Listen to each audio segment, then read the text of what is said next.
5 rules of Japanese minimalism that transformed my mindset.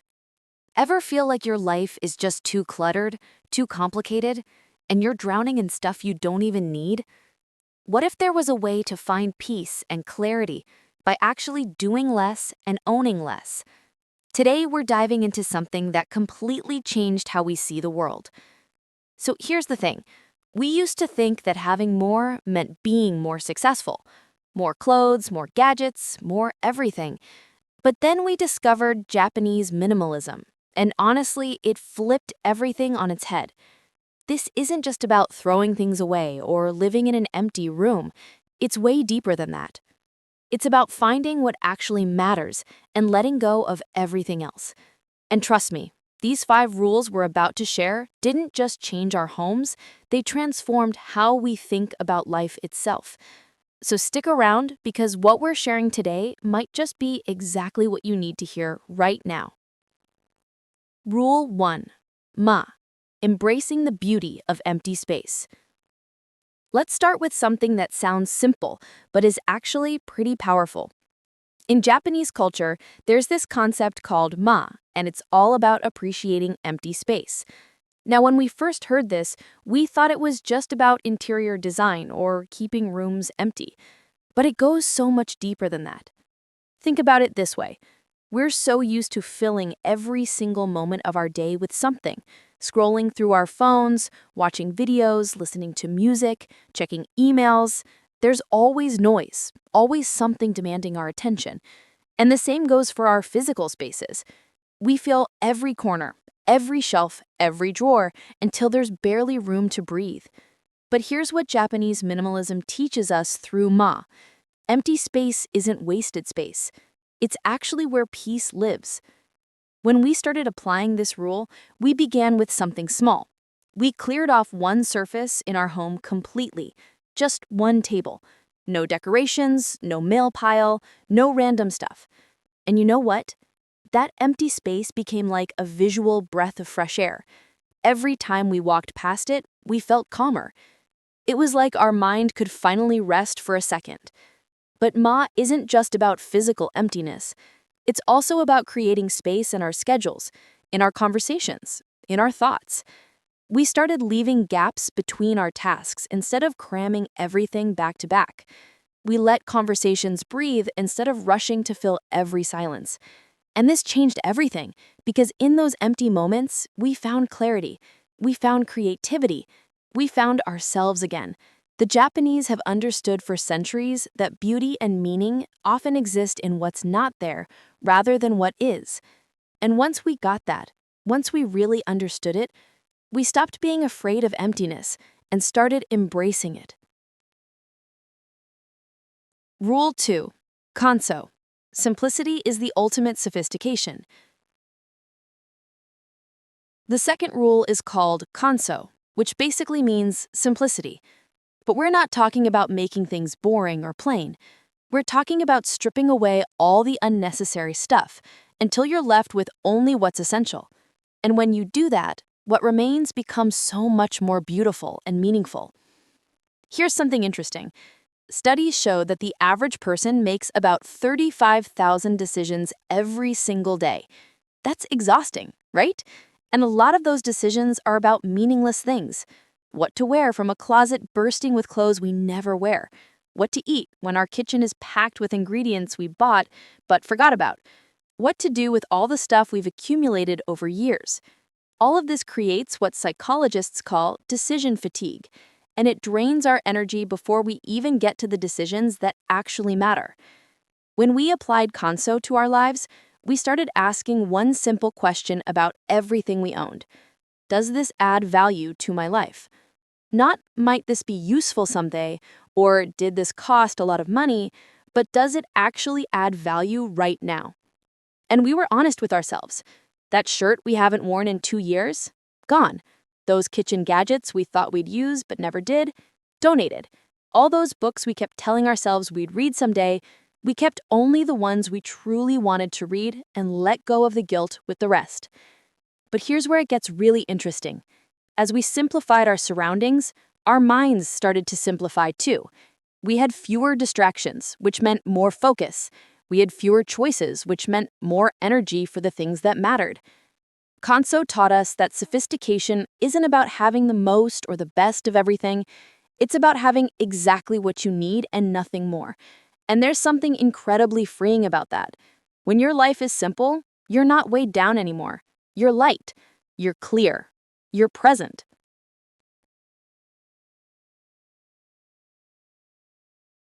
Rule 3. Shizen. Living naturally without force. Now let's talk about Shizen, which means naturalness or living without force. This one really challenged us because we live in a culture that's all about hustling, grinding, and pushing ourselves to the limit. We're told to force things to happen, to never give up, to keep pushing even when everything feels hard. But Shizen suggests something completely different. Shizen is about flowing with life instead of fighting against it. It's about working with what is rather than constantly battling for what we think should be.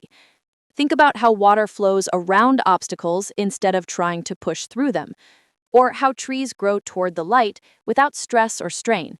That's Shizen. It's effortless effort. It's doing what needs to be done without making everything harder than it has to be. When we started practicing this, we had to unlearn a lot.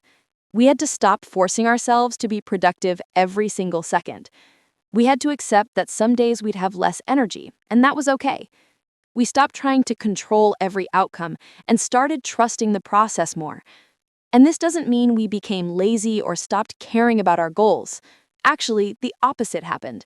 We became more effective because we were working with our natural rhythms instead of against them. Here's a real example.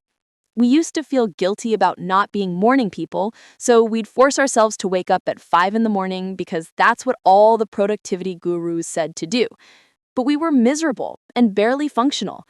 When we embraced Shizen, we listened to our bodies instead.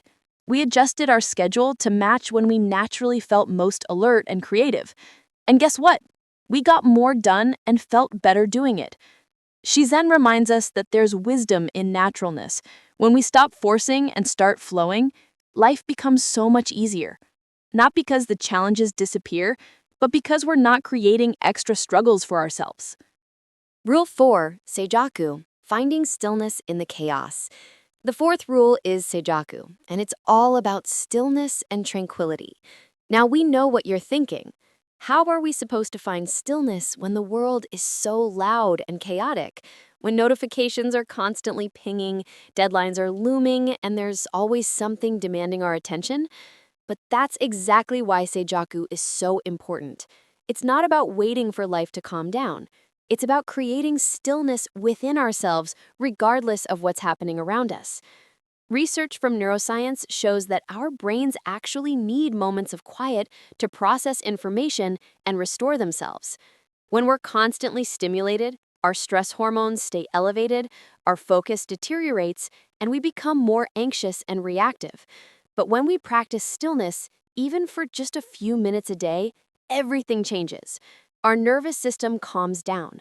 Our thoughts become clearer. We respond to life from a place of centeredness instead of panic. For us, practicing Sejaku started with just 5 minutes of sitting quietly each morning. No phone, no music, no distractions. Just sitting with ourselves. And honestly, those first few days were uncomfortable. Our minds raced, we felt restless. But we stuck with it. And gradually, we started to notice something. That stillness we practiced in the morning started showing up in other parts of our day. When something stressful happened, instead of immediately reacting, we could pause. We could breathe. We could access that calm place we'd been cultivating. Sejaku teaches us that inner peace isn't something we find by escaping the world. It's something we build within ourselves so we can face the world from a grounded place. And the beautiful thing is the more we practice stillness, the more it becomes our default state. We stop being tossed around by every wave that comes our way. We become like mountains, solid and unmoved even when storms pass through. Rule 5, Datsuzoku, breaking free from the everyday. This might seem to contradict some of the other rules, but hear us out. Datsuzoku isn't about being chaotic or unpredictable. It's about not getting so trapped in routines and expectations that we forget to actually live. It's about staying open to surprise, to spontaneity, to the magic that happens when we step outside our usual patterns. We live in a world that loves routines and systems, and while those things can be helpful, they can also turn our lives into autopilot. We wake up, do the same things, see the same people, think the same thoughts, and go to bed. Then we do it all over again. Days blur into weeks, weeks into months, and suddenly we realize we've been existing, but not really living. Datsuzoku reminds us to shake things up sometimes, to do something unexpected, to break the pattern. This doesn't mean you need to quit your job and travel the world, though if that's what calls to you, go for it. Datsuzoku can be as simple as taking a different route home, trying a type of food you've never had before, starting a conversation with a stranger, reading a book from a genre you normally wouldn't touch. These small acts of breaking routine wake us up. They remind us that life is full of possibilities, not just obligations. When we embraced Datsuzoku, we started saying yes to things that scared us a little. We tried new experiences. We challenged our assumptions about what we could and couldn't do. And this brought so much richness into our lives. It kept us curious. It kept us growing. Because the truth is, minimalism isn't about making life smaller. It's about making room for life to expand in ways that actually matter. And sometimes that means stepping outside the comfortable routines we've built and remembering that we're alive, we're free, and we're capable of so much more than we think. So there you have it, the 5 rules of Japanese minimalism that genuinely transformed how we see everything. Ma taught us to embrace emptiness. Kanso showed us the power of simplicity. Shizen reminded us to flow naturally. Sejaku gave us inner stillness. And Datsuzoku kept us free and alive. These aren't just abstract concepts. They're practical tools that we use every single day to create a life that feels lighter, clearer, and more meaningful. If you found this helpful, do us a favor and hit that subscribe button because we share content like this every week. And let us know in the comments which rule resonated with you. We'd love to hear your thoughts. Thanks so much for watching, and we'll see you in the next one. Take care.